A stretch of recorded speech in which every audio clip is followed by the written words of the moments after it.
الحمد لله رب العالمين أشهد أن لا إله إلا الله وحده لا شريك له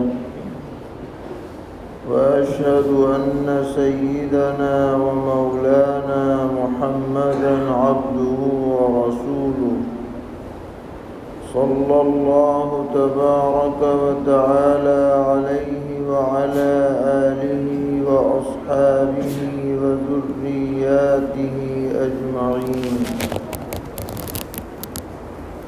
أما بعد، فعن جابر رضي الله تعالى عنهما قال: خطبنا رسول الله صلى الله تعالى عليه وسلم فقال: يا أيها الناس توبوا إلى الله قبل أن تموتوا وبادروا بالأعمال الصالحة قبل أن تشغلوا وصلوا الذي بينكم وبين ربكم بكثرة ذكركم له وكثرة الصدقة في السر والعلانية ترزقوا وتنصروا وتجبروا، أو كما قال عليه الصلاة والسلام۔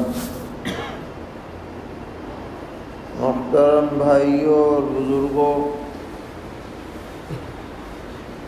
صحابہ کرام رضی اللہ تعالی عنہم میں ایک نوعمر صحابی ہیں، سیدنا حضرت جابر ابن عبداللہ رضی اللہ تعالی عنہ۔ نبی اکرم علیہ السلام ان کے ساتھ بہت شفقت کا معاملہ فرماتے تھے، اور وجہ اس کی یہ تھی کہ یہ ابھی کم عمر ہی تھے کہ ان کے والد حضرت عبداللہ رضی اللہ تعالی عنہ احد کے غزوے میں شہید ہو گئے، اور یہ اپنے والد کے اکیلے نرینہ اولاد تھے، اور بقیہ ان کی بہنیں تھیں جن کی ذمہ داری بھی ان پر تھی۔ تو اس وجہ سے نبی اکرم علیہ السلام ان کا بہت خاص خیال رکھتے تھے کہ زیادہ عمر بھی نہیں ہے، پورے گھر کی ذمہ داری ان پر آ گئی۔ ایک غزوے کے موقع پر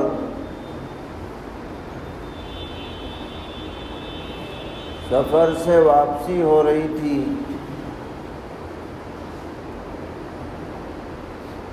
تو یہ جس اونٹنی پر سوار تھے وہ بہت ہی کمزور اور لاغر تھی، جس کی وجہ سے وہ بالکل پیچھے چل رہی تھی۔ نبی اکرم علیہ السلام کی نظر پڑی تو آپ نے اس اونٹنی کو کا چوکا لگایا، وہ آپ کی برکت سے وہ جو بالکل سست چل رہی تھی وہ بالکل ایکٹیو ہو گئی، تیز چل پڑی حضور کی برکت سے۔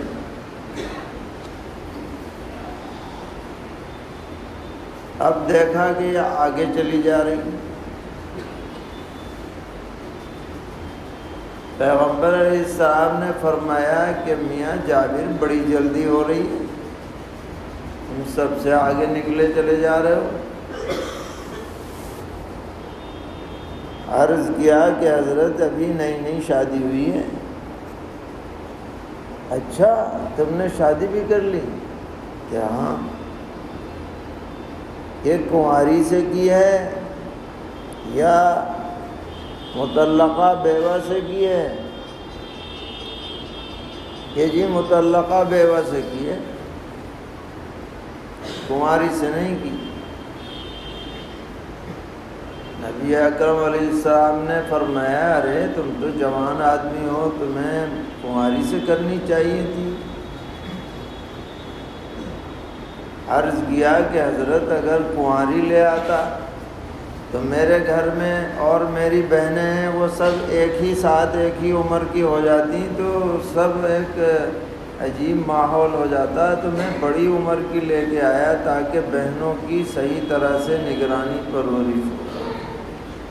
تو یہ بڑی سمجھداری کی بات، گویا کہ اپنے جذبات کا خیال نہیں رکھا بلکہ بہنوں کی پرورش کا خیال رکھا۔ کتنی بڑی بات ہے، آدمی سوچے ذرا دل پر ہاتھ رکھ کے کہ ایسے موقع پر آدمی عام طور پر اپنی بات کو پیش نظر رکھتا ہے، بھائی بہنوں کو نظر انداز کر دیتا ہے، اگر یہ اپنے جذبات کو پیچھے کر دیا اور بہنوں کی پرورش کو اولیت، حضرت نے بہت شاباشی دی کہ بھائی واہ ماشاء اللہ بارک اللہ۔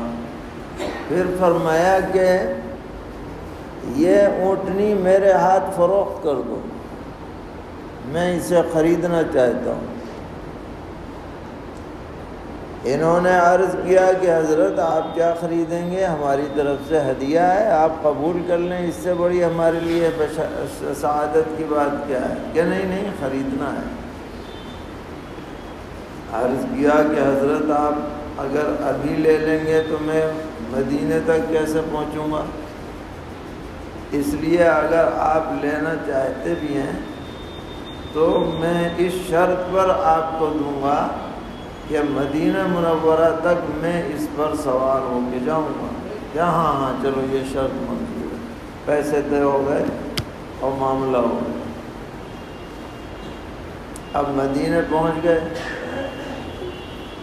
سب سامان امان گھر پہنچ گیا، تو پھر اونٹنی لے کر نبی اکرم علیہ السلام کی خدمت میں حاضر ہوئے۔ ملاقات ہوئی کہ حضرت یہ آپ کی امانت ہے۔ تو نبی اکرم علیہ السلام کے پرائیویٹ سیکریٹری کہیے، خاص خادم حضرت بلال حبشی رضی اللہ تعالیٰ، لین دین آپ ان کے ذریعے سے کراتے تھے۔ کسی سے قرضہ لینا بھی ہو تو انہی کو بھیجا کرتے تھے، ادائیگی کرانی ہو تو بھی ان سے کراتے تھے۔ بہت سی مصالح تھیں اس میں۔ تو آپ نے حضرت بلال رضی اللہ عنہ سے کہا کہ ان کے پیسے ادا کر دو، اتنے طے ہوئے ہیں اور ذرا جھک کے دینا، جھکا کے دینا ہو۔ پیسے ادا ہو گئے کہ حضرت یہ اونٹنی کا پیسے بھی تمہارے، اونٹنی بھی تمہاری۔ اصل میں مقصد آپ کا کیا تھا کہ حضرت جابر کی مدد کی جائے۔ خریداری کا عنوان تو اس لیے ظاہر فرمایا تاکہ ان کو ناگواری یا انقباض نہ ہو اور دوسروں کو پتہ بھی نہ چلے۔ اس طرح آپ نے ان کی مدد فرمائی اور حوصلہ افزائی فرمائی۔ بہت سی روایات ان کے حوالے سے احادیث شریفہ کی کتابوں میں موجود ہیں۔ انہی میں سے ایک روایت یہ ہے، فرماتے ہیں کہ ایک دن نبی اکرم علیہ السلام نے خطبہ دیا، تقریر فرمائی، اور اس کے چند جملے مجھے یاد رہ گئے۔ ان میں سے ایک جملہ یہ تھا کہ اے لوگوں، اللہ سے اپنے گناہوں کی مغفرت طلب کر لو، توبہ کر لو موت آنے سے پہلے۔ توبوا الی اللہ قبل ان تموتوا، کیونکہ موت کے بعد توبہ قبول نہیں ہوتی، آج قبول ہو سکتی اور جب موت بالکل سر پر آ جائے گی اور نزع کا عالم شروع ہو جائے گا اور غرغرے کی کیفیت طاری ہونے لگے گی، اب توبہ کا دروازہ بند، کیونکہ توبہ جبھی تک مقبول ہے جب تک کہ آدمی اگلی زندگی کے احوال کو اپنی آنکھوں سے نہ دیکھ لے، اس سے پہلے پہلے کی توبہ قبول ہے۔ اور جب اگلی زندگی کے احوال آنکھوں سے نظر آ جائیں گے تو اب تو جھک مار کے آدمی توبہ کرے گا، پھر وہ دلی توبہ نہیں کہلائے گی۔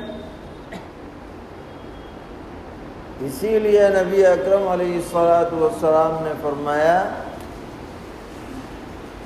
کہ جب قیامت بالکل قریب آ جائے گی اور سورج بجائے مشرق سے نکلنے کے مغرب سے نکل آئے گا اور دابۃ الارض نکل آئے گا تو توبہ کا دروازہ پھر بھی بند ہو جائے گا، کیونکہ اب قیامت کے احوال آنکھوں سے نظر آنے لگے۔ تو غرغرہ ایک تو ہے آدمی پر طاری ہو جائے غرغرے کی کیفیت، تو توبے کا دروازہ بند ہے، اور ایک ہے دنیا پہ غرغرے کی کیفیت طاری ہو جائے تو بھی توبہ کا دروازہ بند۔ تو اس سے پہلے پہلے آدمی کو توبہ کرنی چاہیے اور روزانہ کثرت کے ساتھ استغفار کا اہتمام ہونا چاہیے۔ اپنی زندگی کا ہر وقت آدمی جائزہ لیتا رہے، میری آنکھ سے کیا غلطی ہو گئی، میرے کان سے کیا غلطی ہو گئی، میری زبان سے کیا غلطی ہو گئی، ہاتھ سے کیا غلطی ہوئی، پیر سے کیا غلطی ہوئی، دھڑکا لگا رہے کہیں غلطی نہ ہو جائے، اور اگر ہو جائے تو توبہ کیے بغیر چین نہ آئے۔ یہ ایک مومن کی شان ہونی چاہیے، بے پرواہ نہ رہے کہ بس گزر رہی ہے زندگی جانوروں کی طرح، کیا کیا کیا نہیں کیا کوئی پرواہ نہیں ہے، دیکھا جائے گا دیکھ لیں گے، ایسا ذہن بنا کے رکھے، یہ زندگی اللہ کو پسند نہیں، رسول اللہ کو پسند نہیں، ہوشیاری والی زندگی پسند ہے۔ فرمایا توبہ کرو موت آنے سے پہلے۔ اس کے بعد فرمایا کہ دیکھو مشغولیت میں لگنے سے پہلے آج اگر تمہیں موقع مل رہا ہے تو اس موقع کو نیک اعمال سے پر کر لو، مبادا وہ وقت آ جائے جب تم چاہ کر کے بھی تم کام نہ کر سکو۔ بادروا بالاعمال الصالحة قبل ان تشغلوا، مشغولیت میں لگنے سے پہلے، مصروفیت میں لگنے سے پہلے کچھ کر لو، نام اعمال کو نیکیوں سے بھرنے کی فکر کو۔ ہر کام کرتے وقت آدمی اس کی فکر ضرور کرے کہ میرا نیکیوں کا نام اعمال بھر رہا ہے یا نہیں بھر رہا۔ جو بھی کام کرے اسی نیت سے کرے، ضائع نہ کرے۔ نبی اکرم علیہ الصلوۃ والسلام نے فرمایا قیامت میں ہر آدمی غمگین ہوگا۔ صحابہ نے عرض کیا کہ جی کافر کو غم ہے یہ تو سمجھ میں آتا ہے، بے ایمان کو غم ہے تو سمجھ میں آتا ہے، بد عمل کو غم ہے تو سمجھ میں آتا ہے، سچا پکا مومن اسے کیا غم، وہ تو مزے میں رہے گا۔ آپ فرما رہے ہیں ہر آدمی کو غم ہے؟ فرمایا ہاں، غم اس بات کا ہوگا کہ میرا وہ لمحہ ضائع کیوں ہو گیا، اگر اس میں بھی میں کوئی اچھا کام کر لیتا تو آج میرا درجہ اور اوپر ہو جاتا، اب اس کا موقع نہیں رہا۔ تو آدمی اپنے اوقات کو، لمحات کو، زندگی کو فرصت کو خواہ ضائع نہ کرے، اچھے کام سے بھر لے، یہ آپ نے خطاب فرمایا۔ اس کے بعد آپ نے فرمایا کہ دیکھو اللہ تعالیٰ سے تعلق قائم کرنا ہے تو خاص طور پر اللہ کا ذکر کثرت سے کیا کرو، اس سے تمہارا تعلق اللہ سے مضبوط ہوگا۔ جس کے دل میں جس کی جتنی زیادہ محبت ہوتی ہے اتنا ہی اس کی یاد بھی زبان پر جاری ہوتی ہے اور اس کا ذکر اچھا لگتا ہے۔ آپ دنیا کا تجربہ کر لیجیے، ہمیں جس سے دلی تعلق ہے اگر مجلس میں اس کا ذکر شروع ہو جائے پوری توجہ اس پہ ہو جائے گی اور جی چاہے گا اسی کا ذکر ہوتا رہے۔ جس کو تعلق نہیں ہوتا وہ چاہتا ہے جلدی یہ ختم ہو بات، دوسری بات شروع ہو، اور جس کو تعلق ہوتا ہے چاہتا ہے یہی چلتا ہے۔ ہمارے ایک بزرگ تھے، ان کو اپنی بیگم سے بڑا تعلق تھا، بیگم سے ہونا بھی چاہیے تعلق، سنت ہے۔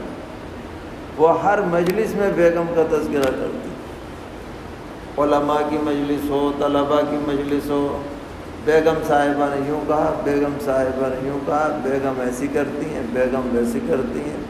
دوسروں کو ناگواری بھی ہوتی تھی کہ بھئی ہر وقت بیگم ہی بیگم۔ تو تعلق کی دلیل ہے۔